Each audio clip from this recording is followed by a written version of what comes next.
Have you ever prayed to God for an increase, but it feels like He's not moving? Well, in today's episode, we are going to discuss what God usually does when He's not increasing you and how to determine what He's currently doing for you.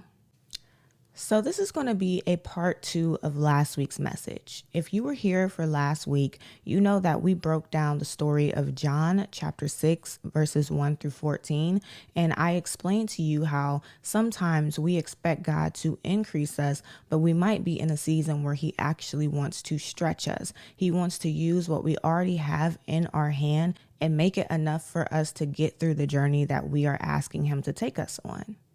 And so in this episode, I kind of want to elaborate on that a little more because I don't want you to make the mistake of feeling like, okay, since she showed us that God wants to stretch us, that it is wrong for us to want an increase or it is wrong for us to pray for an increase. So what I want to do in this episode is I want to help you understand that both are right depending on the situation and how you can start recognizing what God is trying to do in your life. So if He's trying to stretch you, you're not so focused on an increase that you miss it. Or when He's trying to increase you, you're not so focused on the stretch that you miss it.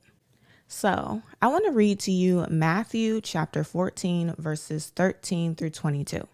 And this is actually the same story that we read in John chapter 6. It's just in a different part of the Bible. But in a minute, you'll understand why I wanted to read it. So if you want to follow along, go there. And it says, as soon as Jesus heard the news, He left in a boat to a remote area to be alone.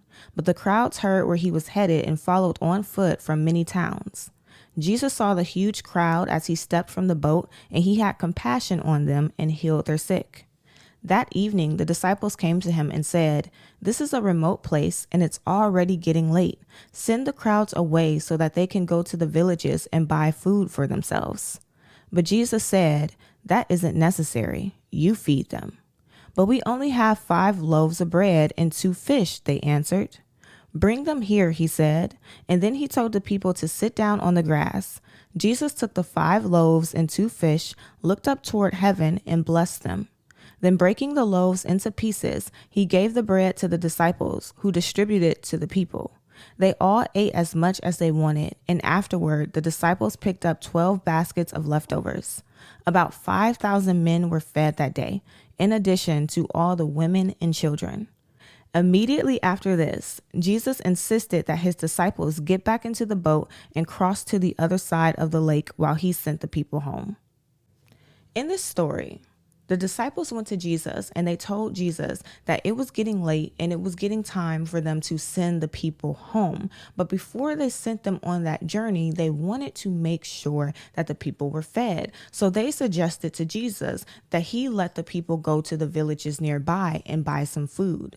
So in other words, they knew that these people needed to take a journey and they knew that these people needed a resource to be okay while they are on that journey. But they were expecting an increase. They were expecting Jesus to allow these people to go to the store and buy more so that they can have enough for their journey. But Jesus told them no.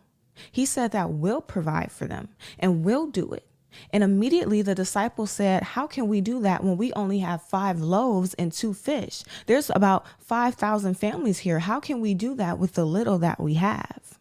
But Jesus took that thing that they thought was so little. He took the thing that they thought was not enough. He blessed it and then He stretched it to not only be enough, but be more than enough. That's why it says that the people ate as much as they wanted. They didn't have to put a little bit on their plate. They didn't have to settle for scraps. They got to enjoy as much as they wanted of that food. And then after all of them got enough of what they wanted, there were still 12 baskets left over. There was plenty of food left over.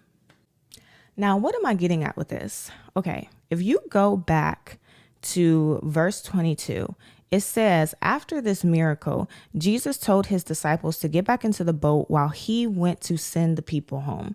So basically, the people were about to go on a journey, and Jesus was the one to send him on the journey. Throughout this entire story, we never hear the people saying, I want to go home. We never hear the people saying, I want to take this journey. We only hear the disciples say that these people must take the journey, and we only hear Jesus send these people on the journey. So this tells us that this journey that they were taking was something that they were called to. It was something that they were assigned to take. And if Jesus were to allow these people to go to the villages nearby and buy food for themselves for this journey, he would be telling them that they are responsible for providing for themselves on the journey that he called them to. Now, let me put a pin in that and bring that to us. Many of us get called to do something for God. When God gives us a promise of something that he wants to do in our life, that is a calling. When God gives you a vision and shows you something that he wants to do in your life, that is a calling. When God gives you an instruction of something to do, that is a calling. But when God brings these callings to us, many of us make the mistake of staying stagnant. We stay stagnant because we tell ourselves things like, I don't have enough money to do this. I don't have enough time to do this. I don't have the resources to do this. I don't have the tools to do this. I don't have the wisdom to do this. We talk about what we lack, and we allow that lack to keep us stagnant on the journey that God has called us to. But what you're failing to realize is that when God calls you to something, you are not responsible for the resources, the wisdom, the time, and the tools to get you through that journey. God sent the calling, so God will provide the resources. I touched on this last week, but I told you that when I first read this story many years ago, the revelation that God gave me is he said, I will not send you out without first providing you with what you need. Meaning, I will not send you on a journey. I will not give you a promise and tell you to step out and try without providing you the resources that you need to be able to sustain yourself on that journey. So instead of staying stagnant, we have to look at how Jesus provided for these people on their journey.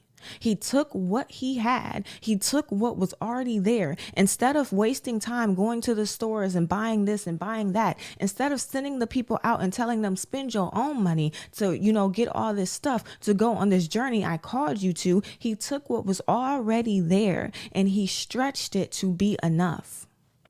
And that stretch happened specifically for the journey. So many of us make the mistake of wanting increase after increase after increase after increase. We want increase while we're in our current season. We want increase in the journey to our new season, and we want increase in the new season. But God is saying there is a time for increase and there is a time for a stretch. The stretch is going to happen when you are taking your journey to your new. And when you get to that new destination, when you make it to the place that I'm sending you to, that's when you're going to experience the increase. The stretch is for the journey. The increase is for what I promised you. And until you realize that there is a time for an increase and there is a time for a stretch, you're always going to miss what God is doing, because you're going to be in a season where God is trying to stretch you and you are expecting an increase. You're expecting God to add to you. And I want you to understand that this goes deeper than just money, and this goes deeper than just food. This is literally who you are. Let's say that God gave you a vision and he showed you that you are going to be a great leader. You are going to be speaking on stages and you're going to be impacting people all over the world. There's going to be thousands of people watching you. And right now you are shy. Right now you struggle to even make contact with people. And so you're expecting God to make you new, to increase you, to make you better. But what if he wanted to use your shyness and stretch it? What if he wanted you to start off on stages shy? Because you're expecting, before you get on these stages, before you start doing and moving into the calling that God has given you, that he has to make you new first. He has to increase you. He has to take away the shyness. He has to take away the lack of eye contact. But what if he wanted to use you right now where you are and stretch you? Because that is going to be the most impactful thing that anyone watching you will ever witness, where they get inspired to see, she wasn't bold starting out, or he wasn't bold starting out. He was just like me. And it took courage for that shy person to get on that stage of thousands of people and speak, even though they didn't have the confidence, even though they're a little awkward, even though they don't look like every other speaker who speaks with boldness and empowerment and all these things. And it impacts them, because he stretched where you are before he took you on that journey to where he wanted you to be. But you had to start the journey where you are with what you have. Too many of us make the mistake of telling God, I'm not going to start because I don't have enough. I'm not going to start because I don't have what it takes. I'm not going to start because I'm not the person that you called me to be. But what we fail to realize is that if God didn't feel like we had it, he would have never called us. He called us because he knew that we had what it takes.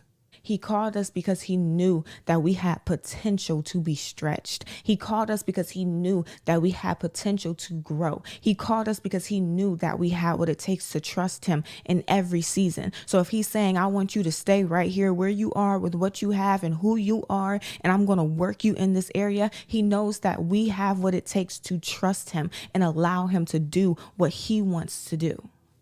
We have to know when God wants to stretch us, and we have to understand when God wants to increase us. So many of us make the mistake. I see this all the time, where God has given you a promise and you make the mistake of feeling like it's not time for that promise. Maybe God doesn't want to do this right now. And the reason why is because you don't see a way for him to do it right now. The reason why is because you don't see the resources for him to do it right now. And in some instances, yes, God can give you a promise, or he can give you a vision that is meant for the future. But there are always going to be things that shape you now, that's going to build character and going to build skills and going to build enough for you to maintain that promise in the future. So even though he might not want you to take actual steps right now to that thing that's going to actually bring that thing, there may be things that he wants to work in you that's going to make you new, so that by the time that thing comes, you are well prepared for it.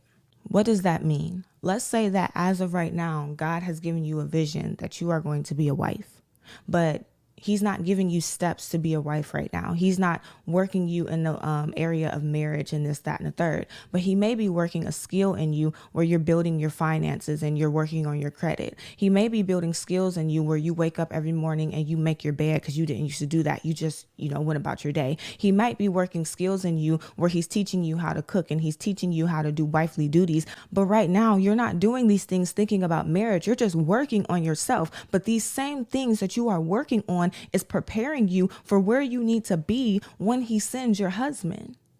So don't dismiss the promise that he gave you because you're thinking in your head, there's no way that this is going to happen now. Little do you know, your journey to that thing has already started. It just did not start in the way that you thought. You thought that with marriage, it was going to start with him bringing your husband to you and y'all dating right now. But it's starting with him building character in you and building habits that you never had before.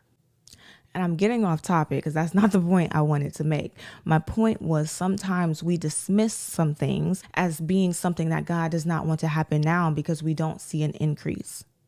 And sometimes, yes, God wants to give you things in the future, but other times you are missing what he's planning to give you now because you are expecting him to increase you when he's really trying to stretch you. So you really have to go to God when he gives you promises and not have an expectation, not assume, where you assume this is for now or you assume this is for later, and you ask God, what is his plan? Because if he gave you the promise, he has a plan for it, and he also has a time frame in which he wants that plan to be achieved. There is a time for a stretch and there is a time for an increase. Neither are wrong. Both are ways that God moves. You just have to use discernment and ask him which way is he trying to go about it in your situation. And so that is all that I have for you today. Before we go, I do have a weekly action step that I want to give you. So sometime this week, I want you to take a moment and pray this. Lord, help me recognize which season I am in. Am I in the season of stretch, or am I in the season of increase? Then write down one way that you can respond differently now to where God currently has you. And wait for him to answer you as well. Like when he answers you and he says, I'm trying to stretch you, ask him, well, what did you give me that you want me to stretch? If he answers you and he says, I'm trying to increase you, well, God, what area are you trying to increase me in? Where's the increase going to come from? Let him guide you every step of the way. But that is all that I have for you today. If you enjoyed this episode, make sure that you subscribe so that you get a notification every time a new episode is released. Also, leave a review and let me and others know how you enjoyed the show. And if you want to stay connected, follow me on YouTube, Instagram, TikTok, and Facebook at Prospering with Christ. But that's all I have for you today, and I will see you next week.